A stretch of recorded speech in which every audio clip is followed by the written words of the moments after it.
Welcome to this video presentation on the InterAcct software for project managers. In this video we're going to look at setting up a contract on a job, as well as the detailed breakdown over the budget, some of the planning, contact history and reports that are available to a project manager within the system. Pulling up a job, and we can have any number of jobs within the system, we get a very quick view of what the status is of all of the jobs that we've got. You can search to filter that information so that you're only seeing some of the jobs. We're going to pull up this job down here. The job can have details of what type of job it is and a description of what the project name is going to be, who our customer is, and contact details. There are other videos that go through how to do the detailed estimating and the job costing parts of the software.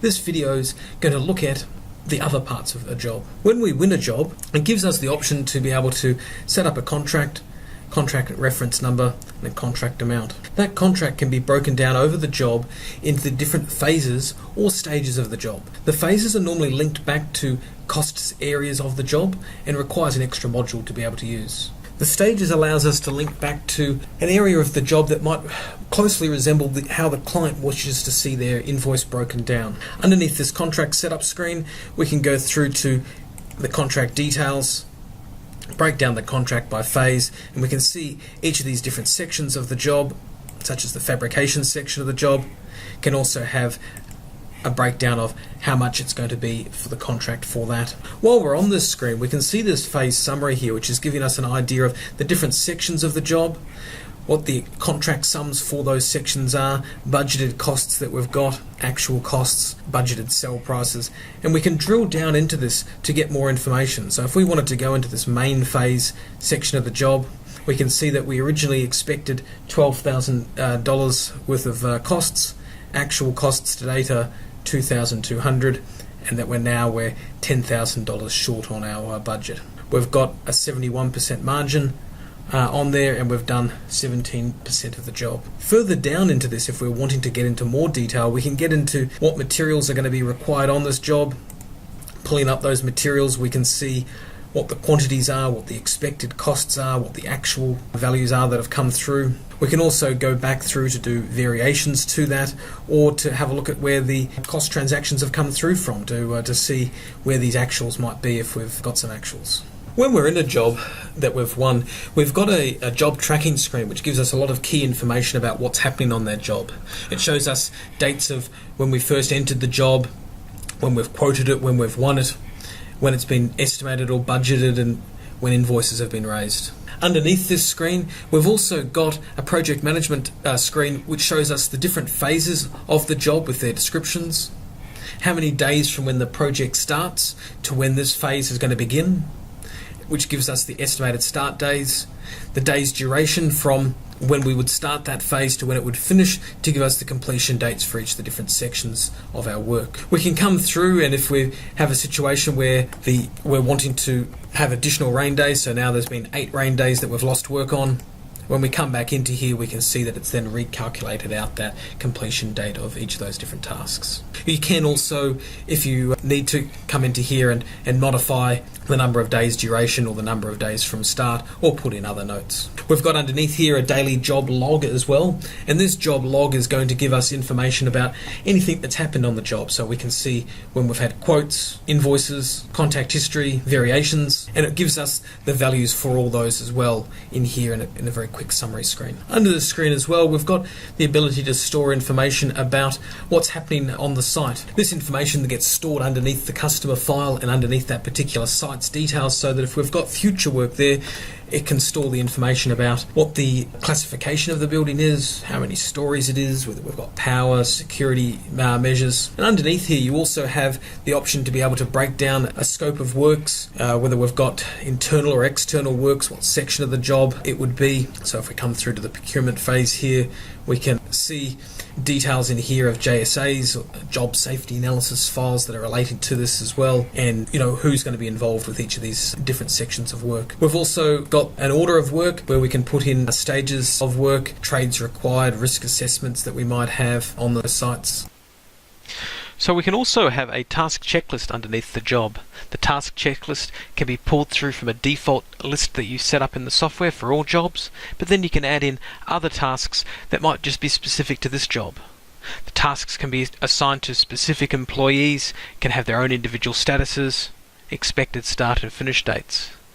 So this is quite useful if you want in one central screen to be able to store a whole bunch of information on the job, so that if you have an inquiry from the client, that you can see where everything is up to at a snapshot. So there's a lot of information about how we can store information underneath our job. This transactions and processes screen is one of the core screens within the job system. It has links to almost everything that you can do underneath the job. The problem with it is that there's just so many options underneath the screen. So in this demonstration, we're not going to try to cover all of the options here. We're just going to focus on some of the key processes on a job that relate to project management. We mentioned before that we've got contracts set up on this job already, and we've broken down that contract into a number of different phases of works. We can have variations to contracts on those phases, and when we pull up these variations to the contract, they can either be an approved or an unapproved variation. So we can see in here that the variation can have multiple lines to it with descriptions and prices. We can print out that variation to be able to send to a customer for approval, showing them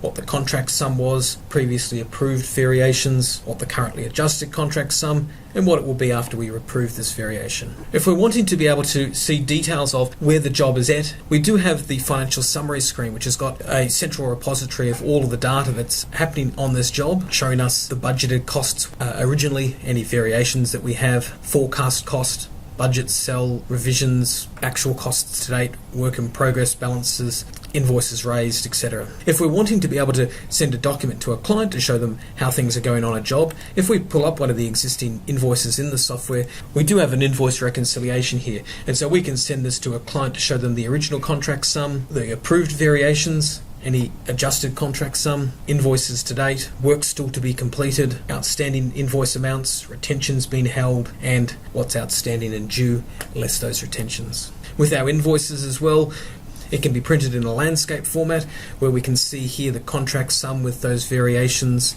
and claims, or if you prefer, in a portrait layout.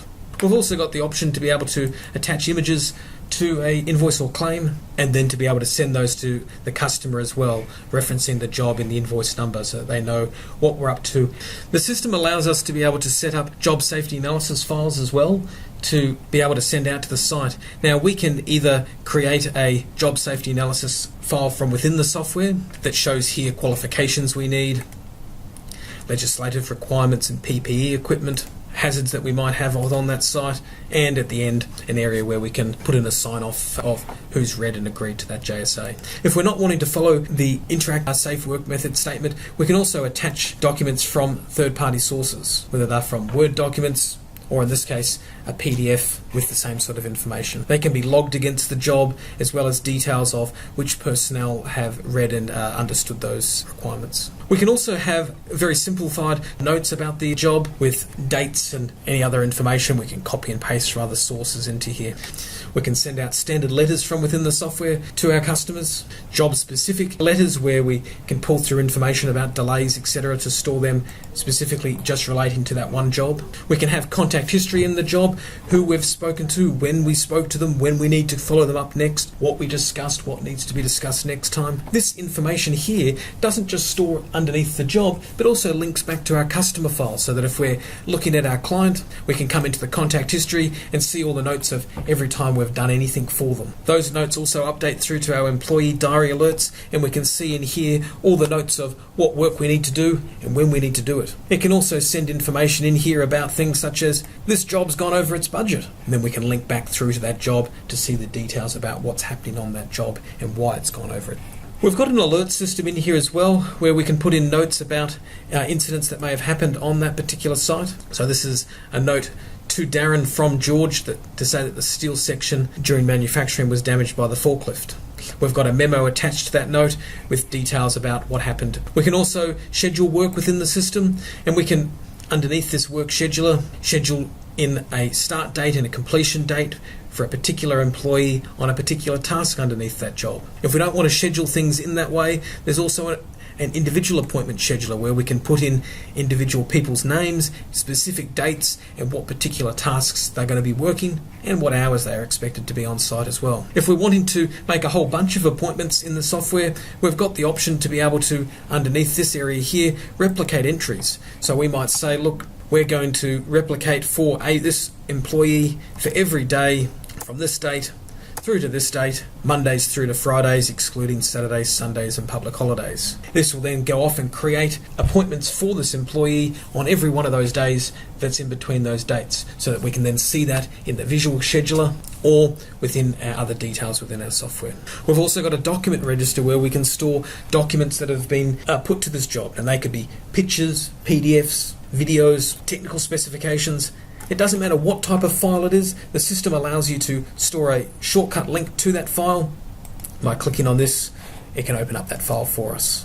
We can also have questions and answers forms where we can store pre-set up questions that are specific to this type of job. So when were the plans completed, approved, who approved them, and have they been checked by the manager, Phil? These questions you can customize yourself, as well as what type of answers you might get. So I've set these two up to have date-based answers, these ones to have text-based answers. We can also have a different way of storing questions and answers in here called a query sheet. Underneath the query sheet system, we can have any number of query items with notes for them. We can also put in which third parties are going to get information on this query sheet and what their role is within this job, when we need to follow them up again next, and an email address to be able to send the query sheet off to them. We can then print the sheet or attach other notes to the query sheet as well. So they can be query sheets that are going back to customers to ask them for approval for minor variations or colour confirmations, as has been in this particular case, or they can be going off to subcontractors, trades or architects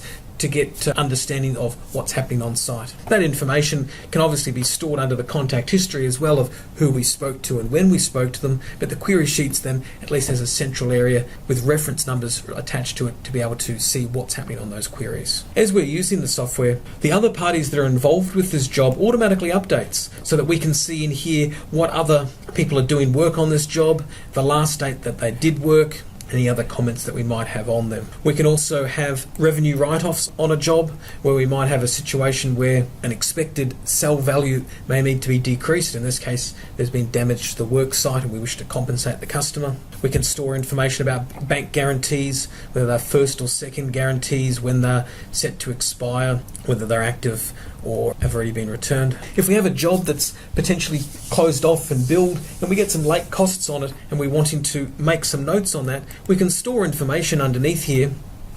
For example, this job has some concreting costs on it of $500 that we would normally sell at $750. We don't want to upset the customer with that sort of information, but underneath the customer file, in their debtors totals, we can see in here the amount that needs to be invoiced later on.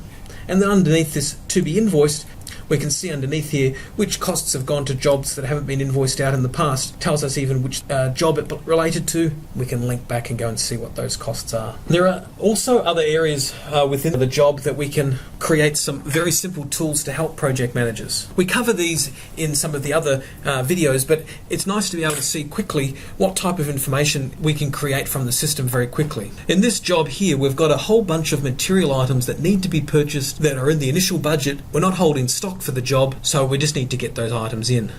We're going to raise an auto purchase order, and it comes up suggesting who we need to purchase goods from, and if we pull up the details here, it shows us what the items are, how many of them we need and what they normally cost. If we're happy with those purchase orders that are suggested there, we can run the update, send those out to the suppliers. We can do the same sort of thing with works orders, looking at the trades and subcontractors that might have been required on the estimate or the budget, and send them out automatic works orders based on the fact that we've now won the job. We don't need to re-enter that data in. Once it's in there, it's locked in and we can send it out. That's quite useful, but if we've got a whole bunch of suppliers that could potentially provide us with those materials, we can have that purchase order created as a request for quote. We then put in who the alternate suppliers are, and when we go to print that purchase order out, it creates RFQs that we can send out automatically by email to all those suppliers, asking them details about the materials that we want to get and the quantities, and giving them an opportunity to get back to us with pricing on that. The accounts department will obviously look after getting all those costs back to the job when the invoices come in or people put in timesheets or whatever it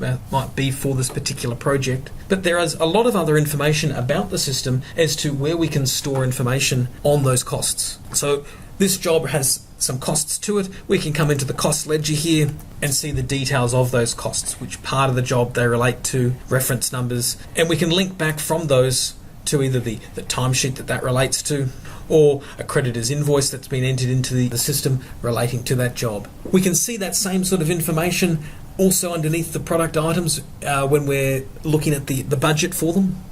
As well, we don't need to look at this overall transaction list. We can also see information underneath a cost group summary where we can see by phase, by cost group, what the costs and charges that have come through, or at a cost item level to see the individual labour rates that we've had come through, but not breaking those down by the phases of the job. We've got reports that can show us our budget cost compared to our actual costs and percentages complete. Job cost reports that can look also at the detailed budget that we've had, variations, transfers. We can see underneath here details of invoices, progress claims, labour, subbies, materials. But the report also shows us information about outstanding committed costs, purchase orders that we've raised to our suppliers that we don't have the invoices or delivery dockets for yet, so that we know that when we're looking at our profitability for the job, that we need to include that information in there to see where the job is at. I hope this gives you a bit of an idea about some of the features within the standard InterAcct system relating to project management. But if there's something here that you can't see that you'd like to know more about, please contact sales@interact.com.au or give us a call. Thank you.